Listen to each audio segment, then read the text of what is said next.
যতক্ষণ না অফিসিয়ালি তোমাদের মধ্যে কোনো এঙ্গেজমেন্ট হচ্ছে ততক্ষণ তোমাদের মধ্যে কোনো সম্পর্ক নেই। তাই এরপরেও এসিপি ভদ্রলোক তোমার সাথে ঘুরে এসে তোমাকে বিয়ে নাও করতে পারে।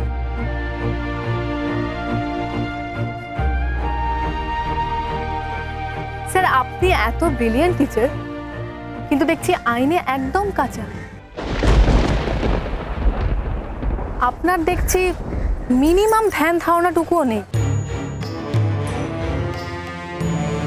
এসিপি স্যারের সঙ্গে যদি আমার বিয়ে ঠিক হয়েও থাকে, ওনার সঙ্গে যদি আমার নিঃসম্পর্কও থাকে, তাহলেও আমরা একসাথে যেতে পারি,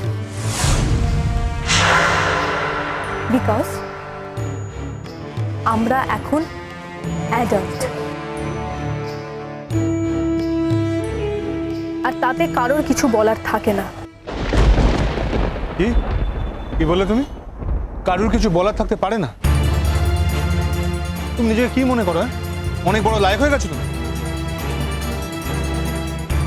অনেক অনেক বড় হয়ে গেছো, সব বুঝে গেছো তুমি। আমার জীবন নিয়ে আমি সবটাই বুঝেছি স্যার, অতএব আমার জীবন নিয়ে আমি আপনাকে ভাবতে বলি না। আমি কার সঙ্গে যাব, কোথায় যাব, প্লিজ এই সব নিয়ে আপনি কোনো কথা বলবেন না। সেটা কিন্তু লোকে অন্যভাবে নিতে শুরু করবে এবার। তার মানে what do you mean? কিভাবে নেবে? আচ্ছা ঠিক আছে মোহর, ঠিক আছে, তুই এখন চুপ কর, আমাদের তো যেতে হবে। তার মানে আমাকে আমাকে ইগনোর করে তোমরা চলে যাবে, তাই তো? স্যার, এক্ষেত্রে আমাদের কিছু করার নেই, আমাদের সন্ধ্যের ভেতর পৌঁছতেই হবে। সরি স্যার, আপনি মাইন্ড করবেন না, আমাদের না গিয়ে কোনো উপায় নেই। কোথায় যাচ্ছ তোমরা? স্যার বললাম যে বকখালি। বকখালি? কেন তোমরা জানো না যে ওই সমুদ্র অঞ্চলে যারা মাছ ধরতে যান তারা তাদের সমস্ত নৌকোগুলো ফিরিয়ে নিয়ে চলে আসছেন উপকূলে? তার কারণ ওখানে ঘূর্ণিঝড়ের আশঙ্কা দেখা দিয়েছে। তো শোনো, তোমার সঙ্গে আমি কোনো কথা বলিনি। স্যার এরকম তো মাঝে মধ্যেই বলে, তাই বলে কি সবসময় ঝড় হয়?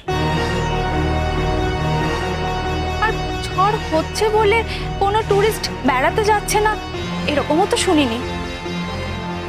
স্যার আপনি আমাদের জন্য চিন্তা করবেন না।